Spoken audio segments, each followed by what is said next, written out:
দিনটা ছিল সরস্বতী পুজোর পরের দিন। তো ঘুম থেকে উঠে যা যা কাজ ছিল সব করে নিয়েছি। তারপরে এখন আমি স্নানও করে নিয়েছি। তো এখন চলে যাব ঠাকুর ঘরে পুজো করতে। তার পেছনে দেখো বড়বাবু ব্রাশ করছে, তো এই ঘুম থেকে উঠলো। তো রেডি হতে হতে আমার পুজো টুজো করে নিতে হবে, কারণ ও খেয়ে দিয়ে দোকানে যাবে। কারণ আমার যদি পুজো করতে লেট হয়ে যায় তাহলে ও আর খেয়ে দোকানে যেতে পারবে না, কারণ ও নিজে হাতে খেতে আর কি চায় না, মানে নিজের হাতে নিয়ে খেতে চায় না, নিজের হাতেই খায়, ভুল বললাম। তারপরে দেখো আমি ঠাকুর ঘরে চলে এলাম। যদিও মা আর ওই আমার ওইখানের মাও আছে, দুটো মাই, কিন্তু মার এখন বাইরের কাজ করছে বলে ওরা আর কি এদিকে আসবে না, খাবার টাবার এখন ছোবে না, কারণ আমাকেই পুজো করতে হবে। এখানে ঠাকুর ঘরে পুজো করে গিয়ে আবার ষষ্ঠীর পুজো নিচে গিয়ে করতে হবে, যেটা কালকে রাত্রেবেলায় করেছিলাম সেই পুজোটা আবার আজকে করতে হবে। আগের দিন রাত্রে আমি করি নাই, মা করেছিল। আসলে কি জানো তো, বরবাবু না নিজের হাতে নিয়ে খেতে পারে না, নিজের হাতে খায়। ওটা বললাম যে নিজের হাতে খেতে পারে না, ওটা ভুল। আসলে ওকে সাজিয়ে গুছিয়ে দিতে হবে, তারপরে ও খাবে। তারপরে দেখো উপরে ঠাকুর ঘরে পুজো করা আমার কমপ্লিট। তারপরে আমি এখন ষষ্ঠীর থালাটা সাজিয়ে নিচ্ছি। অন্য বছর মা সাজিয়ে গুছিয়ে দেয়, মা প্রথমে পুজো করে তারপরে আমি করি, কিন্তু মা বললো যে আমার এখন অনেক দেরি হবে, তুই করে নে, সবাই মিলেই করতে হয় বাড়ির, তুই সব কিছু রেডি করে নে তারপরে করবো। তো দেখো ক্যামেরাটা আমি স্ট্যান্ডে রেখেছিলাম বলে তো ভালো করে আমার মাথাটাই কাটা গেছে, বুঝতে পারছি না। পরে বরবাবু ওই দিক থেকে ভিডিওটা দেখে বলছে যে মাথাটা কাটা গেছে। আর থাক গা, আর আমি করতে পারবো না, যা এসছে এসছে। তারপরে ওই যে 7 রকমের কলাই ভাজা, চিড়ে, খই, মুড়কি, ওইগুলো যেন আগে সব বাড়িতেই ভাজা হতো, এখন আর বাড়িতে ভাজা হয় না, দেওয়ার সব কিনে এনেছে, মা আনা করেছে সব। আর আগে কিন্তু দেখতাম যেগুলো সব আর কি ঘরে ভাজতো, তারপরে ঠাকুরের ভোগে আর কি দিত, ষষ্ঠীর ভোগে। আর নারকেল সন্দেশটা আর কি সরস্বতী পূজার আগের দিনই রাত্রে করে রেখে নিয়েছিলাম, ধোয়া কড়াই সব কিছু ভালো করে। যদিও আমাদের নিরামিষ আমিষের আলাদা আলাদা জিনিসপত্র আছে, আমিষের সাথে আমরা নিরামিষ জিনিস ঠেকাই না আর কি, যেহেতু আমি বরবাবু দুজনে নিরামিষ খাই, আর বিশেষ করে ঠাকুরের ভোগ দেওয়া হয় বলে আর ওই সব কিছু আলাদা করে রাখতে হয়। তো তারপরে দেখো মোটামুটি আমার সব কিছু ষষ্ঠীর ভোগের জন্য সাজানো হয়ে গেছে। এবার শুধু বাতাসা আর নারকেল গুড়টা দিয়ে দিলে হবে, মিষ্টিগুলো দিয়ে দিলে হবে, সব রকমের ভাজা দেওয়া হয়ে গেছে। আমার জানো তো এইসব কাজ খুব ভালো লাগে, বিশেষ করে ঠাকুরের কোনো কাজ, থালা সাজানো, ভোগের থালা, ফুলের ঝুড়ি, এগুলো থাকে না, ফলের থালা, সব সাজাতে আমার খুব ভালো লাগে। তো ওই জন্য ষষ্ঠীর ভোগের থালাটাও আমি সাজিয়ে নিলাম। মা বললো তুই এই কর, এবার থেকে তো বড় বউ, তোকেই তো সব করতে হবে, আমি যখন পারবো না তুই তো করবি। মা বললাম ঠিক আছে চলো, আমার যখন ভালোও লাগে আর মা যখন বলছে, আর মায়ের যেহেতু স্নান করতে অনেকটাই লেট আছে, তাই ভাবলাম যে আমিই করে নিই। আর আসলে কি জানো তো, যদি আমি ষষ্ঠী পুজোটা না করি তাহলে গোটা সেদ্ধটা দিয়ে কেউ মুড়ি খেতে পারবে না। আর যেহেতু আমাদের আজকের দিনে কোনো কিছু গরম খেতে নেই, তাহলে বরবাবু দোকানে যাবে, সেদ্ধ দিয়েই মুড়ি খেতে হবে, আর বাবাও খাবে মুড়ি, বাবারও খিদে পেয়ে গেছে। ওই জন্য ভাবলাম যে না, পুজোটা যখন করেই নিই, আবার মায়ের স্নান হলে মা আবার করবে, সেই কথাই আছে না, গোষ্ঠী মিলে ষষ্ঠী পুজো। তো যাই হোক, তারপরে দেখো আমার থালা সাজানো কমপ্লিট। তারপরে আমি চলে এলাম এখানে ষষ্ঠীর কাছে আর কি থালাটা নিয়ে। এবার একে একে যে ভাত তরকারি সব আছে না, ওগুলোও সাজাতে হবে। তো এখন আমি আর কি কালকে রাত্রে মা প্রদীপটা দিয়েছিল, তো ওই প্রদীপটা এখন চেঞ্জ করে, সলতেটা চেঞ্জ করে আবার নতুন করে একটা সলতে দিয়ে দিলাম, প্রদীপটা জ্বালাবো। ফুল টুল সব তো বাসি দিয়ে পুজো করতে হয়, মা কালকে করেছিল, সব এখানে রাখাই ছিল। আর ঠাকুর ঘরে শুধুমাত্র শাক, চন্দন, এগুলো আর কি সকালে পুজো করলাম, সেগুলো নিয়ে চলে এলাম। তো ওইগুলো লাগবে পুজোতে। এইদিকে তো আমার পুজোর জোগাড় মোটামুটি সব কমপ্লিট, মা যা যা বলেছিল সব আমি রেডি করে নিয়েছি। তারপরে মা বললো যে ওই ষষ্ঠীর ভোগের জন্য যে কালকে আর কি রান্না করেছিলাম রাত্রে, সেই আর কি সব রান্নাগুলো একটা থালার মধ্যে ভালো করে সব একে একে সাজিয়ে দিতে। কিন্তু ষষ্ঠী, আমাদের এখানে ষষ্ঠীকে মাছ দেওয়া হয় না, নিরামিষ যে রান্নাগুলো হয়েছে ভাজা সবজি সেগুলোই দেওয়া হবে। আর মাছটা পুরো সম্পূর্ণ আলাদা করে রাখা হয়েছে, আমরা খাই না, আর আমরা না খেলেও আর কি আলাদা করেই রাখা হয়। মা আগেও যখন করতো তখনও মা আর কি আলাদা করেই সব কিছু রাখতো, কারণ ষষ্ঠীকে মাছ দেওয়া হয় না, নিরামিষই। তো বিশেষ করে ষষ্ঠীর জন্য ওই যে কলাই সিদ্ধ করা হয়, গোটা সিদ্ধ, তো ওটাই আর কি জন্য বিশেষ করে দেওয়া হয়। তো দেখো এখন একে এক আমি সব ভাত সবজি সব আর কি এক এক একটা থালার মধ্যে সাজিয়ে নেবো আর কি।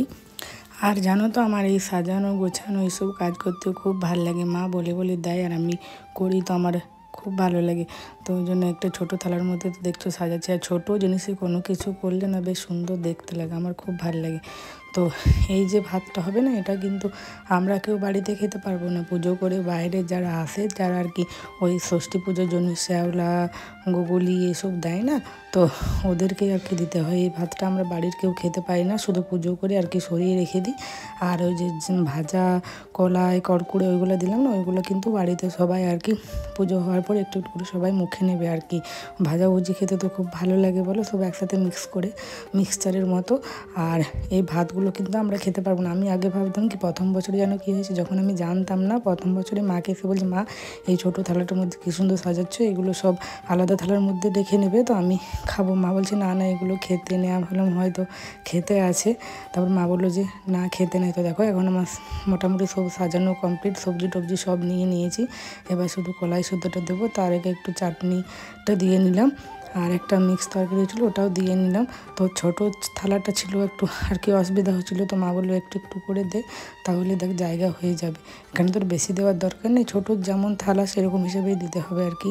আর কিছু দাও না দাও, মেন হচ্ছে ষষ্ঠীর হাঁড়িতে যে ভাতটা হয়েছে ওই ভাতটা, আর যে গোটা সেদ্ধ হয়েছে কলাই সিদ্ধ, ওই সেদ্ধটা কিন্তু দিতে হবে, ওই দুটো দিতে হবে। আর দেখো ষষ্ঠীর কলাইটা নেওয়ার সময় আমি প্রণাম করে নিলাম। তো মা বললো গোটা একটা বেগুন আর কিছুটা কলাই সিদ্ধ দিবি, গোটা একটা দিতে হয়। তো ওই জন্য আমি একটা বেগুন একটা কলাই সিদ্ধ দিচ্ছি। আর পাশে এখানে মা দাঁড়িয়েছিল, সব বলে বলে দিচ্ছিলো। তো মাকে জিজ্ঞাসা করে করে আমি সব কিছু আর কি করছিলাম। আগেই করেছি, কিন্তু মাকে বেশিরভাগ আগের বছরগুলো পুজোটা করেছে, এই বছর আমি সব কিছু সাজিয়ে গুছিয়ে দিচ্ছি। মা বলতো, মা তখন পুজো করতো, আমি সব সাজিয়ে দিতাম।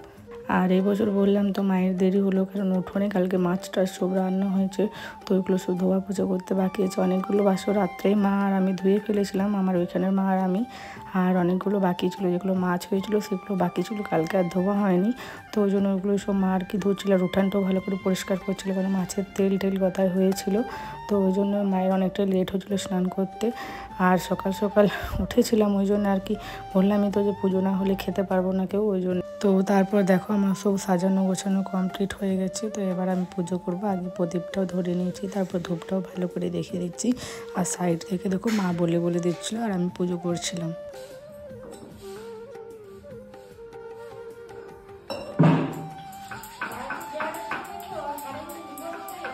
খাইতে হবে, দাঁড়ান, এ ক্যামেরাম্যানের সঙ্গে বিয়া দিতে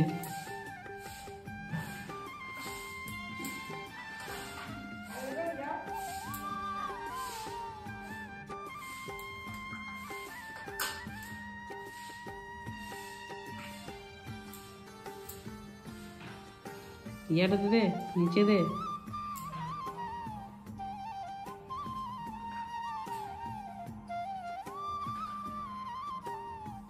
যা যা আছে সব দে।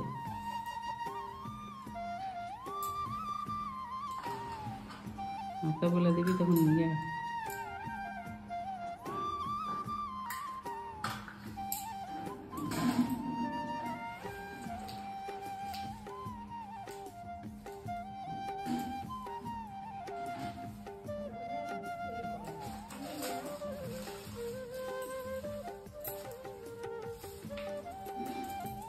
এই খালি পিছটা সরাইতে পারতিস,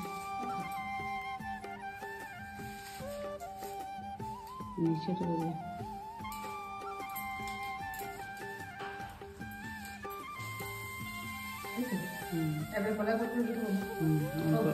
সব অল্প করলে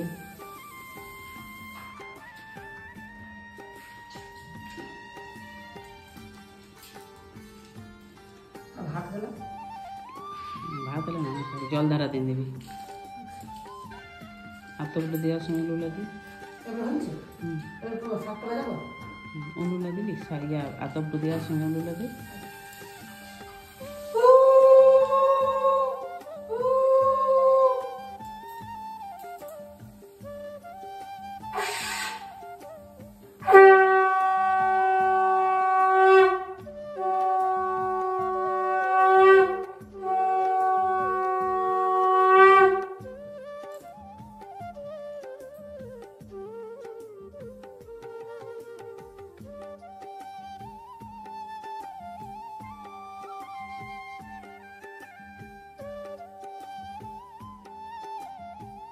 তো এখন দেখো আমার পুজো হয়ে গেছে। তারপর আমার পুজো হওয়ার খানিকক্ষণ পরে মাও স্নান করে নিয়েছে, আর এদিকে বড়বাবু খেয়ে দিয়ে দোকানে চলে গেছে। আর মায়ের স্নান হয়ে মা এখন পুজো করে নিল, কারণ কথায় আছে গোষ্ঠীর সবাই মিলে আর কি পুজো করতে হয়, গোষ্ঠী মিলে ষষ্ঠী পুজো। তো মা ওই জন্য এখন পুজো করে নিল, আর বড়বাবু স্নান করে পুজো করে নিয়েছে। বললামই তো খাওয়া দাওয়া করে চলে গেছে দোকানে। মায়ের ওই স্নান টান করতে, কাজ বাগিয়ে স্নান করতে প্রায় মায়ের 11টার মতো বেজে গেছিলো।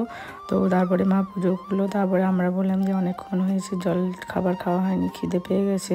তো আজকে তো রান্না বান্নার কোনো ব্যাপার নেই, শুধু সারাদিন খাওয়া আর খাওয়া। তারপরে দেখো মায়ের পুজো হওয়ার পরে আমি আর মা আর আমার ওই মা দুজন মা আর আমি বসে গেছি খেতে। মা আর ওই মা আর কি মুড়ি খাবে, মা একবারই ভাত খেতে পারবে আর ওই মাও একবারই ভাত খায়।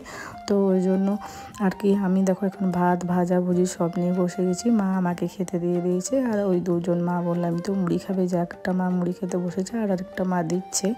তো মা ওরা কলাই সিদ্ধ মুড়ি খাবে, কারণ এইখানের মায়ের নিয়ম আছে যে আজকের দিনে মা একবেলায় আর কি ভাত খেতে পারবে। যাই হোক, তারপরে আমাদের খাওয়া দাওয়া কমপ্লিট করে আমরা অনেকক্ষণ বসেছিলাম। তারপরে মা দেখো এখানে সব কিছু রেডি করে নিচ্ছে আর কি, যাকে যাকে বলেছে তারা আসবে তাদেরকে খেতে দেবে, ওই জন্য মা সব কিছু রেডি করে রেখে নিচ্ছে। কারণ একসাথে যেগুলো অনেকটা করে আছে, তো সেইগুলো থেকে তো আর দেওয়া যাবে না। ছোটো ছোটো জায়গায় মা ভাত সবজি সব কিছু আর কি বেড়ে রেখে দিচ্ছে, তাহলে দিতে আর কি সুবিধা হবে আর কি, এত বড় বড় গামলা নিয়ে যেতে হবে না।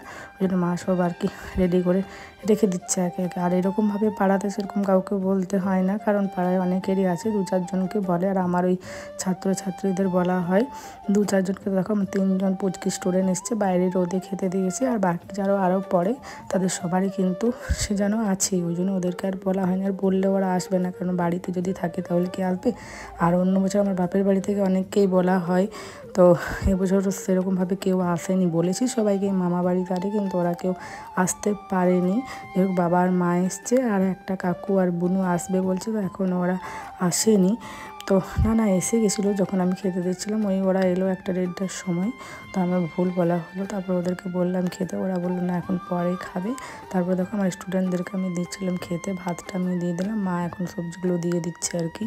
এই খাবার খেতে দেওয়ার আগের সময়টা মনে হচ্ছিলো কিছুতেই পারই হচ্ছিলো না জল খাওয়ার পরে। কারণ কি বলতো, জানো তো যে রান্না বান্না থাকলেই বেশ ভালো লাগে, আর রান্না বান্না নেই সারাদিন মধ্যে কী করবো। কোন সকালে তো উঠে পুজো টুজো হয়ে গেছে, আর ভালো লাগছিলো না বসে বসে। আর যবে রান্না বান্না থাকে সেদিন মনে বাবা রান্না বান্না যে করতে ভালো লাগছে না, এরকম একটা মনে হয়। কাজ থাকলে ওর কাজ খুঁজে বেড়ায়, আর কাজ না থাকলে মনে হয় বাবা ভালো লাগছে না। তো যাই হোক, তারপরে দেখো যে আমার কাকু এসেছিলো, কাকুকে আর বাবাকে খেতে দিয়ে দিলাম। বাবা আর কাকু এখন বসে গেল খেতে। আর তো বললামই সেরকম কেউ আসেনি, কাকু আর বুনি এসছে, আর বাবা মা তো আগের দিনে সরস্বতী পুজোর দিন সকালে এসেছিলো। আর এই বছর না আমি সেরকমভাবে খেতে দিইনি, অন্য বছর আমি দিই খেতে, এবছর মাই দিচ্ছিলো খেতে। মাকে বললাম তুমি দিয়ে দাও, মায়ের হাতে হাতে আমি একটু দিয়ে দিচ্ছিলাম। মা বলছে ঠিক আছে তাহলে তুই বস, আমি দিয়ে দিচ্ছি। আমি ঠিক আছে তুমি তাহলে ভালো করে গুছিয়ে দিতে পারবে, আমি এত ভালো করে গুছিয়ে দিতে পারবো না। যাই হোক, তারপর বাবা কাকুর খাওয়া হয়ে গেলো। বুনুকে বললাম খেতে, ও বললে এখন পরে খাবে, ও নাকি খাবে না এখন। তারপরে দেখো ওই যে পাড়ার শ্যাওলা গোগলি ওইসব দেয় না পুজোতে লাগে, তো ওইগুলো যারা দিয়েছিলো তারা ছাড়াও আরও অনেকে এসেছিলো ভাত নিতে, তো ওদেরকে মা ভাত দিয়ে নিল। তারপরে বড়বাবু এসেছিলো, তো বড়বাবুকে এখন দিয়ে দিয়েছে মা খেতে। তো বড়বাবু এখানে খাচ্ছে, ওকে আমি বললাম আমাকে একটু খাইয়ে দাও, তখন ও আমাকে খাইয়ে দিল। তো দেখো এখন আমাকে কেবল খাইয়ে দেওয়ার পরে ও আবার পেঁয়াজ নিল, কারণ ও এত সুন্দর সত্যি মেখেছিল না, খেতে খুব ভালো লাগছিলো। কারণ ও শুধু পেঁয়াজটা খায়, মাছ মাংস এসব খায় না। তো আমি পেঁয়াজটাও খাই না বলে আর খেলাম না, ও আমাকে পেঁয়াজটা দেখাচ্ছিলো, মজা করছিল। যাই হোক, তারপরে সবারই খাওয়া দাওয়া কমপ্লিট হয়ে গেছে, কটা বাসন ছিল ধোয়া হয়ে গেছে। তারপরে দেখো এখানে আমরা বসেছিলাম বাইরে। তারপরে কাকু বললো 4টে প্রায় বাজছিলো, তখন কাকু বললো যে চলে যাব আর কি বাইরে বাড়ি, কারণ বুনু থাকলো, বুনু কালকে যাবে মা বাবার সাথে, আর কাকু চলে যাচ্ছে বাড়ি।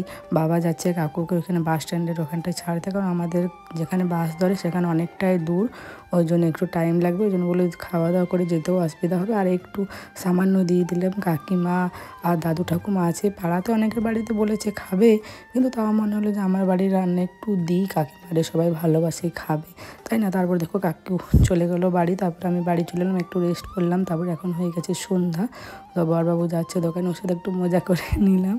তারপরে দেখো আমি আর বুনু যাবো একটু পাশের, ওইখানে আমাদের পাশের একটা মাঠে সরস্বতী পুজো হয়েছে, তো ওই পুজো দেখতে ওখানে সেদিনকে খেলা টেলা হচ্ছিলো, ছোটো ছোটো ছেলেমেয়েগুলো আর কি খেলছিলো, মজা করছিলো। যাই হোক, সময়টা বেরোচ্ছিলো। আসলে কী বলতো, এখন তো সেরকম পুজোতে খেলা আরে হয় না। আমরা যখন ছোটো ছিলাম অনেক খেলা হতো, আমরা অনেক প্রাইজ পেতাম, কত সুন্দর সুন্দর খেলা হতো, মোমবাতি জ্বালানো, মিউজিক্যাল চেয়ার, এগুলো এখন আর হয়ই না। তো যাই হোক, তারপরে দেখো কিছুক্ষণ আর কি খেলা হওয়ার পরেই আবার দেখো এখানে সাঁওতালি কয়েকটা মেয়ে নাচ করছিল। আমাদের গ্রামে, আমার শ্বশুরবাড়ির গ্রামে অনেক সাঁওতাল আছে, তো ওদের নাচগুলো দেখতেও ভালো লাগে, তো ওই জন্য ওরা একটু নাচ করছিল। তারপর দেখো ওদের নাচ দেখা কমপ্লিট হওয়ার পরে আবার এখানে শুরু হয়ে গেল মোমবাতি জ্বালা খেলানো। এর আগে হয়ে গেছে হাঁড়ি ফাটানো, মিউজিক্যাল চেয়ার সব হয়ে গেছে। বাচ্চারাই বেশিরভাগ গিয়েছিলো, বড়রা খুব কম, খুব একটা লোক কেউ ছিল না। বাচ্চাদেরকে নিয়েই আর কি হচ্ছিলো অনুষ্ঠানটা। তো যাদের বাড়িতে সরস্বতী পুজো হয়েছে, ওই বড়দি আর ছোটদি দেখো বসে আছে বড়দি চেয়ারে, ছোটদি নিচে। তো ওদেরই ছোটদির ছেলে আর কি এই যে মোমবাতি জ্বালাচ্ছিল, আর ওটা হচ্ছে ছোটদির মেয়ে যেটা কলে বসে আছে। এরকমভাবে কেউ যায়নি, আমি গেলাম বলতে বুনু এসেছিলো, বলছিল দিদি চলো, ওই জন্য বুনুর সাথে গেলাম। তারপরে দেখো আমি এখানে মোমবাতি জ্বালাচ্ছিলাম। আমি জানো তো সত্যি লজ্জা, ছোটো ছোটো ছেলেগুলো 8টা 10টা করে মোমবাতি জ্বালাচ্ছিলো, আমি কটা জ্বালিয়েছি না, 3টে, তার মধ্যে আবার হাত পুড়ে গেছে আগুনে, কি আক্কেল আমার সত্যি। তারপর আমি হেসেই পড়ছি। তারপরে দেখো বুনু আর আমি ওখানে কিছুক্ষণ বসার পরে সব খেলা টেলা হলো, তারপরে আমরা চলে এলাম বাড়ি। তো ভিডিওটা আজ এই পর্যন্তই, দেখা হবে নেক্সট ভিডিওতে। আর এই বুনুটা আমার অনেক প্রিয়, ছোটোবেলা থেকে আমার কাছে থেকেও বড় হয়েছে, ওই জন্য সবসময় চাই আমার বাড়ি আসার জন্য, আমাকে খুব ভালোবাসে। তো যাই হোক, আজ এই পর্যন্ত, দেখা হবে নেক্সট ভিডিওতে। ভিডিওটা কেমন লাগলো তোমরা সবাই জানিও, সবাই ভালো।